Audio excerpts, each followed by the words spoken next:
Bonjour à tous, bonjour mes amis. Je vous fais cette petite vidéo sur le Sénégal. Hier, Macky Sall a officiellement annoncé sa candidature pour succéder à Antonio Guterres à la tête des Nations Unies. Une candidature non pas portée par le Sénégal, mais par le Burundi et bénéficiant du soutien de l'Union africaine.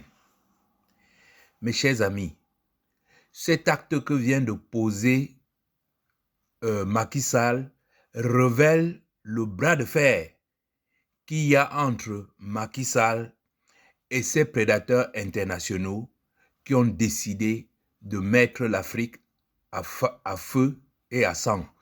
Disons plutôt pour mettre l'Afrique à sac. De quoi s'agit-il? Je vous dis, c'est une réaction légitime de Macky Sall qui estime que pour 11 milliards de dollars, il mérite, à défaut du poste de président du Sénégal, il mérite le poste de secrétaire général de l'ONU. Et ça, c'est un message fort qu'il est en train d'envoyer à ces organismes pour leur dire, si je ne suis pas secrétaire général de l'ONU, alors je vais tout balancer. Qu'est-ce qui donne tant de certitude au président Macky Sall? Vous l'avez vu aujourd'hui, il a envoyé sa démission de son parti parce qu'il était encore président de son parti avant même de mettre sa candidature pour l'ONU. Qu'est-ce qui donne une telle assurance à l'ancien président sénégalais? C'est ce que nous allons voir dans cette courte petite vidéo. Je vais vous donner par ordre chronologique ce qui s'est passé. Commençons d'abord par cette dette. Cette dette est une dette fantôme. C'est une dette fabriquée. C'est une dette coloniale. C'est exactement comme la dette qu'on avait collée sur le dos de Haïti. Ce que subit le Sénégal aujourd'hui n'est pas différent de ce qu'a subi la Côte d'Ivoire.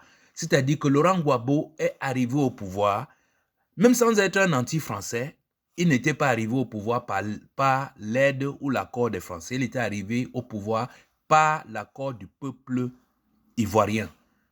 Et c'est la même chose qui est arrivée à Sonko et Diomaye Faye. Ils sont arrivés là par la volonté du peuple sénégalais. Donc cette dette, inventée de toutes pièces, est ce qu'on appelle c'est comme une dette de libération. C'est une dette coloniale. Voilà, donc je dis aux Sénégalais, je dis au président Faye, je dis au premier ministre Sonko, n'acceptez pas cette dette. C'est un simple jeu d'écriture.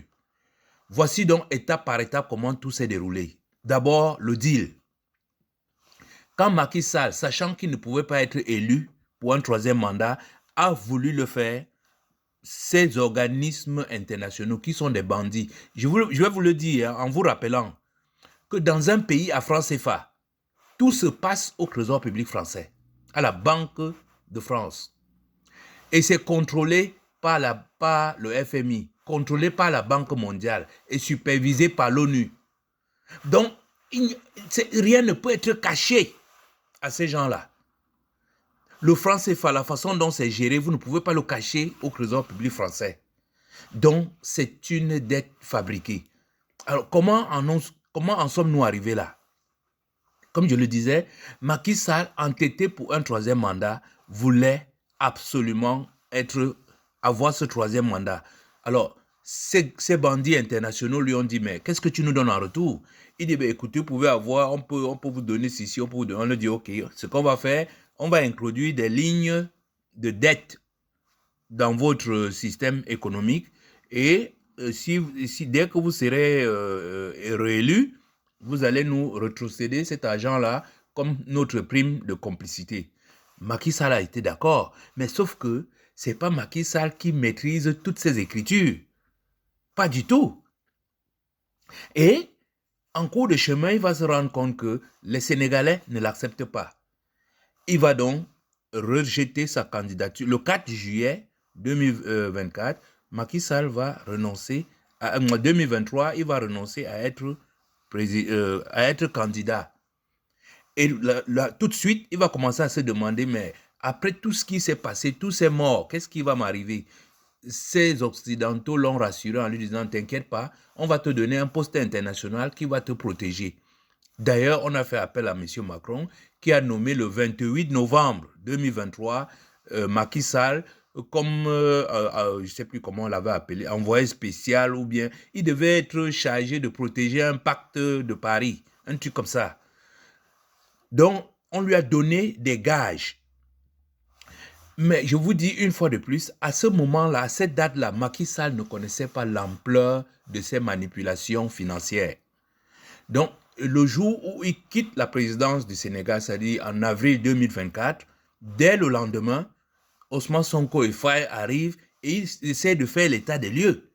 Mais ils commencent à avoir des gros trous, mais inimaginables. Donc, ils informent le président Macky Sall de tout ce qu'ils sont en train d'observer. Le président Macky Sall est lui-même surpris du montant et du trou. Il dit, mais ce n'est pas possible.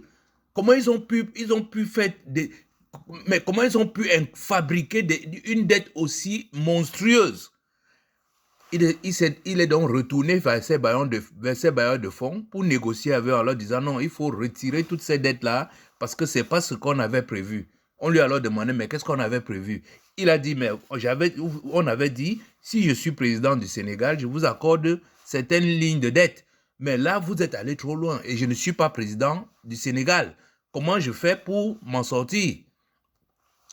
Macky Sall va alors leur dire, maintenant, je veux être secrétaire général de l'ONU. Et comme ce sont des bandits, ils se sont dit, il ne pourra jamais être secrétaire général de l'ONU parce que Sonko et Diomaye Faye ne vont jamais présenter sa candidature. Et c'est là-dessus, ils lui ont dit en plus, écoute, nous on t'a déjà trouvé une place au Maroc et on ne t'a pas accusé à l'ONU pour l'assassinat de tous ces Sénégalais. Mais Macky Sall leur a répondu, mais moi je suis allé chercher le blé en Ukraine pour vous. Donc vous ne pouvez pas dire que c'est suffisant. Et donc c'est à ce moment-là que Macky Sall a décidé, compte tenu du montant, il leur a dit, si vous rendez ces chiffres officiels, si vous validez cette dette, alors moi je vais réclamer le titre de secrétaire général de l'ONU. Fin décembre 2025, Ousmane Sonko va annoncer officiellement la dette. Et on va constater que des 43 milliards de dettes du Sénégal, il y a 11 milliards de dollars de plus, faisant passer la dette du Sénégal de 70% à plus de 132%. Qui aurait pu ne pas voir ce genre de trou dans un pays à franc CFA où tout l'argent est géré à la Banque de France? Le président Macky Sall va dire, mais cette dette cachée est un non-sens. Ah oui, il ne pouvait pas dire autrement. C'est un non-sens, c'est une dette impossible, c'est une dette fabriquée, c'est une dette fantôme, c'est une dette coloniale qu'on veut coller au dos de Sonko et de Faye pour que même s'ils fassent 10 mandats, ils ne vont jamais rien faire pour le Sénégal s'ils reconnaissent cette dette. Et pendant ce temps, Macky Sall a posé la question sur la table. Si je ne suis pas secrétaire général de l'ONU, je vais tout balancer.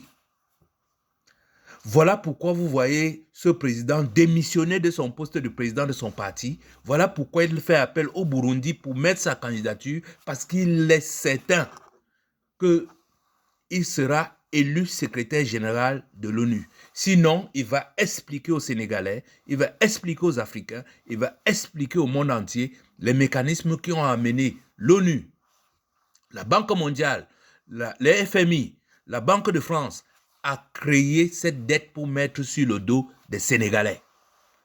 Je crois que maintenant, j'ai essayé d'être synthétique pour vous permettre d'avoir une idée claire de la raison pour laquelle le président sénégalais est si déterminé pour ce poste, alors qu'il y a des candidats, mais de poids en face. Et compte tenu de tout ce qu'il a fait, tuer les Sénégalais, créer toute cette dette, mais normalement, il n'a aucune chance. Mais s'il insiste là-dessus, c'est parce qu'il sait qu'il les tient. Et alors, mes chers amis africains, vous allez me dire, mais que pouvons-nous faire dans ces conditions? Soutenons le président Macky Sall. Non, nous ne le soutenons pas pour qu'il soit élu secrétaire général de l'ONU. Nous le soutenons pour qu'il nous explique comment ces gens ont fabriqué cette dette pour mettre sur le dos du Sénégal. Et au passage, la même opération peut être faite pour tous les pays à franc CFA, sans aucune exception. Parce qu'ils n'ont pas de banque centrale. Leur banque centrale, c'est au Trésor public français. Tout peut être manipulé.